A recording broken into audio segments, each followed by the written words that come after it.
One more crisis. We can't get a yogurt parfait at Starbucks now for 6 days. I don't know what's happening, what shortage it is. I don't know if it was the hackers that did it, but we got to get to the bottom of that as well. All right.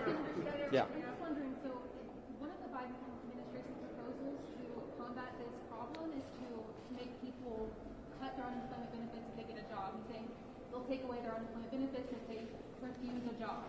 Do you think that's enforceable? I think it's very difficult, right, to enforce. I mean, it had to be enforced at the state level. Florida's putting in that requirement, has it now, but that's a hard one to enforce.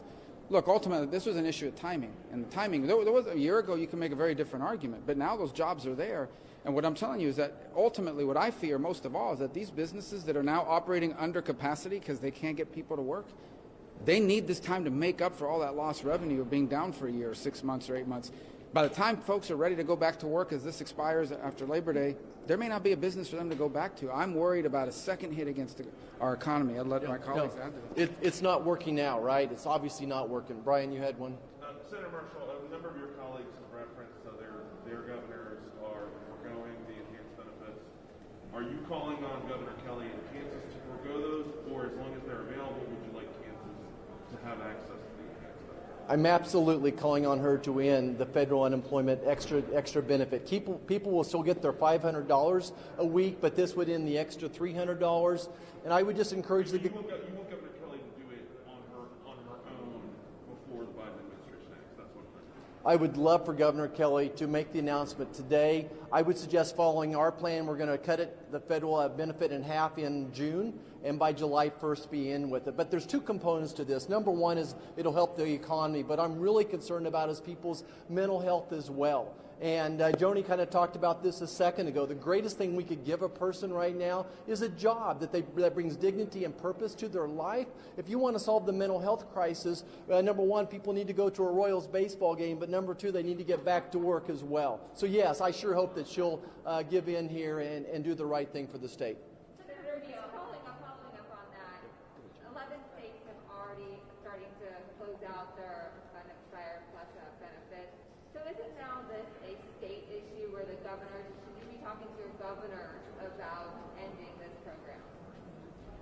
Well, and I can address this a little bit as well, but there are so many entities that are operating in multiple states. Not all of them are going to be red states or blue states, but eliminating that federal government portion or stepping it down, it makes it an equal playing field across the board. I would say this should be a state issue, but there are many governors that aren't doing the right thing by those businesses that might be located in different areas. So you may have some people that are returning back to work in one entity, but they're not able to fill the jobs in another state.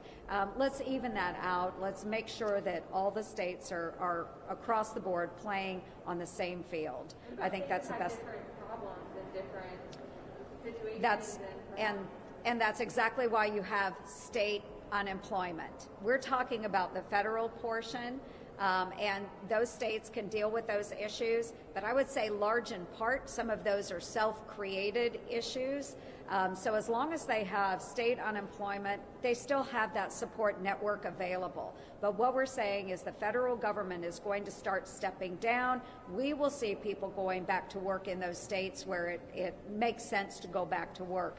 And honest to goodness, I would say most states now can go back to work. That's it. Thanks, guys. I guess you're just responding to President Biden saying that there's not enough jobs and there's not enough good-paying jobs. What about making sure that these individuals have a well-paying job to go back to?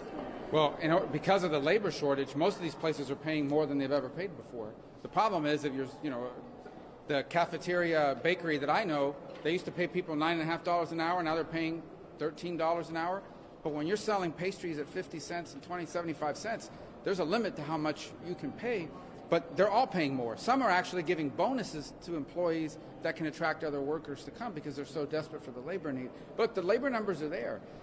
One of the first things that dies in modern politics is common sense, okay? We had a pandemic. We had an enhanced benefit because, unemployment insurance exists as a short-term bridge between the loss of a job and finding a new one. We had a pandemic. We didn't let people open up. You couldn't find a job even if you wanted to. So people had to live, and probably for an indeterminate period of time, and therefore we had this enhanced benefit. But now we have jobs available. And that's the moment in which you start to tailor it down. And that's the moment in which you do what we should have done, and that is, this thing is right now in the law, ends in late August, early September, right after Labor Day, irrespective of conditions. This should be conditions-based. Once you get to a point where you have a massive number of job openings and not enough people to meet them, it's a pretty good indicator that on a macro level, the economy is in a place where that benefit is no longer needed. And I'm just telling you guys, look, it's not me saying this, okay? All my staff in my office came back to work, and they're all working. They never lost their job. They were working from home. But in this particular case, it's people telling me this. All I'm telling you is what dozens and dozens of small businesses, frankly, every business I interact with is telling me. That's all I'm sharing with you. It's a real problem. All right? Thank you. Give me an answer on the parfait, the yogurt thing.